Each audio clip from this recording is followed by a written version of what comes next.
We live in a world of codes and puzzles and treasure hunts and complex data, and it seems as if our brains were designed to see patterns, to notice things and how they relate to one another, to see the order and the seeming chaos. And yet what happens when that goes awry? Sometimes we look for patterns where they don't exist, and sometimes we see chaos when there's an actual pattern. How do we tell the difference? This brings me back to a childhood memory when we visited my grandfather and grandmother. I remember coming in the front door, and my grandfather would always be seated in the same recliner, the far side of the living room right next to the window, and he'd invite me to sit on his lap.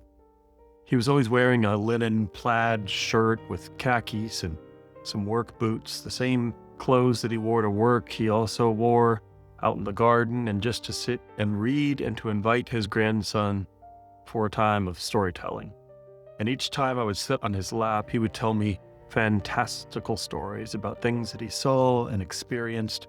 He'd ask me questions, always greet me with a smile. And one day I remember coming through that front door, and the recliner was empty.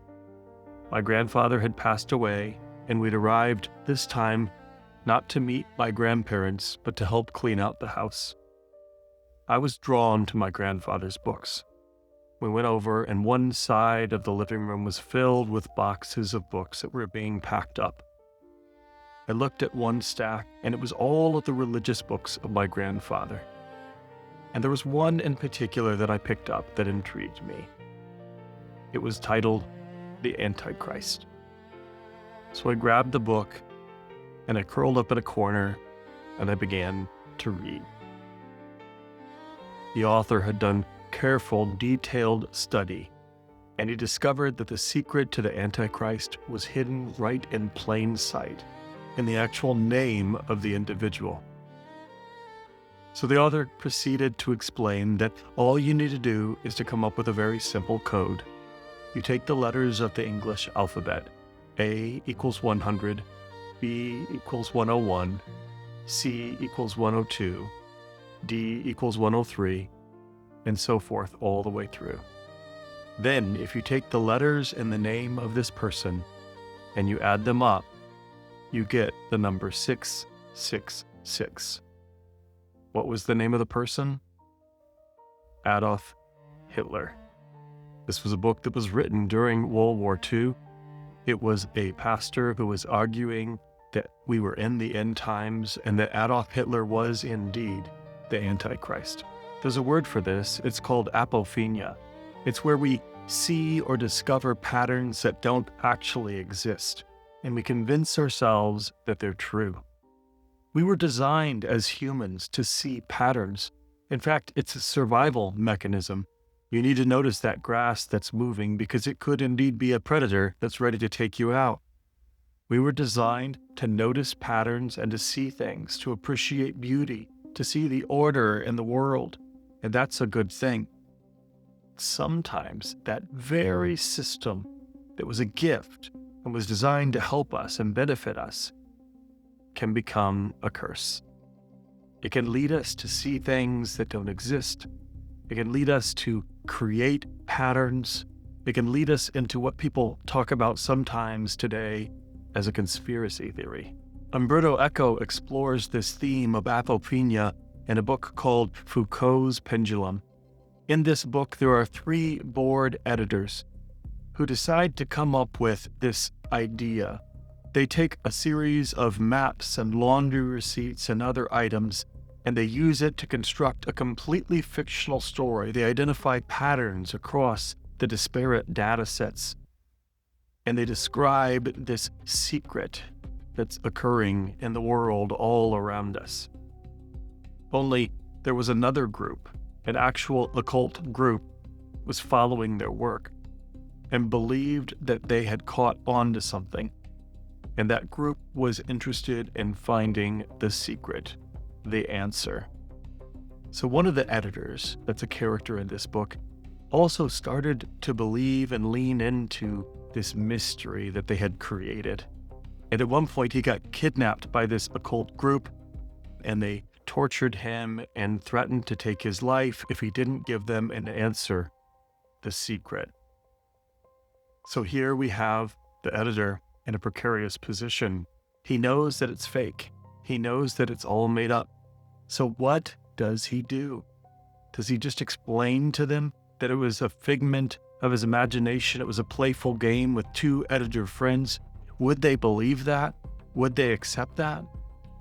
In the end, he stays silent, and that's essentially the end of the book. But the story of that book that I discovered in my grandfather's living room and Umberto Eco's exploration in Foucault's Pendulum both point to this concept of apophenia. And yet, we still haven't answered the question, how do we know when we are a victim of it? How do we know when we've been drawn into the apophenia trap? And how do we know when we've actually started to identify a real pattern? After all, we live in a world of real patterns. There was a time in history when people didn't understand the cellular foundation for everything that we see around us. There were times when people had all sorts of speculations about what was happening. And those times are also today. We don't have answers to all of the mysteries of this universe, the things that actually do have patterns and structures to them. And sometimes we get it wrong. Sometimes we build a consensus with other people, and we convince one another that the patterns we've identified and we've agreed upon are true. But are they? Or are they also perhaps partially true or a figment of our imagination? How do we get better at identifying the real patterns and also identifying when we have succumbed to the apophenia trap? I am on this journey of exploration with you. I don't claim to have all of the answers, but I do have an emerging survival guide that I'm developing based upon the wisdom of those who've come before me. And that's what I'd like to offer to you.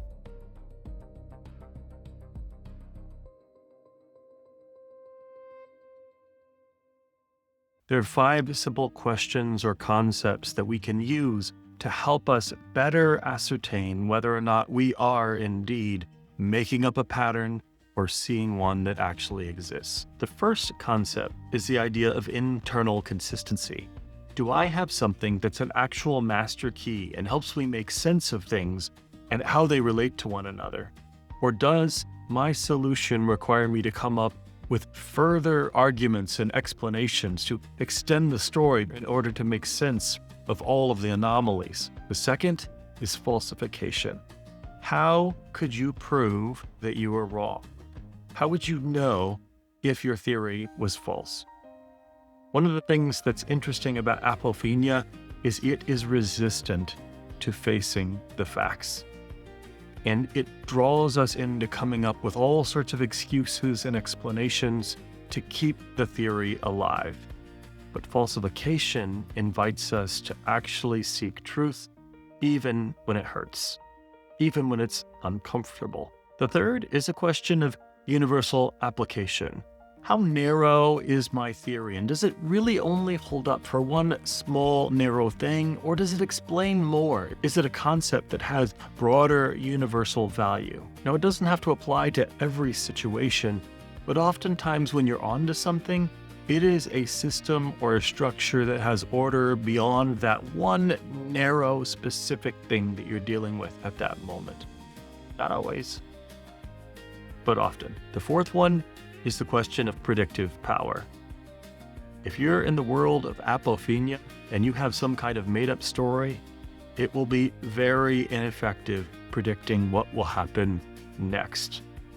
But if you have an actual answer, if you've identified a real pattern, it will often be useful in determining what will happen next, where to go next.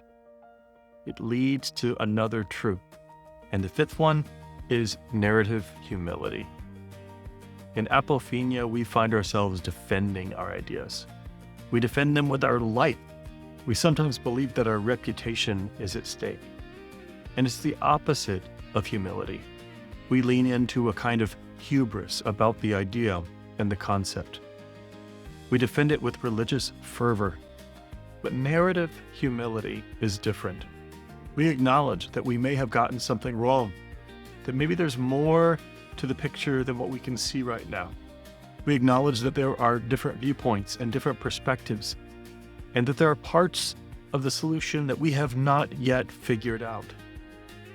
Sometimes in Apophenia, everything fits together perfectly, incredibly neatly. And if it doesn't, we tell a new part of the story to make it look as neat and tidy as possible. But in the world of truth, sometimes we just have to acknowledge that there are parts of the story that we've yet to figure out or understand. And that can be helpful. But here's the thing. Even with these 5 rules, it's not an easy task. In this world of data and mystery and puzzles and codes and all sorts of things, we are sometimes going to find it hard to determine where a real pattern exists and when it's just a figment of our imagination. And yet, with wisdom and with practice and with a little bit of effort, we can get better at noticing the difference.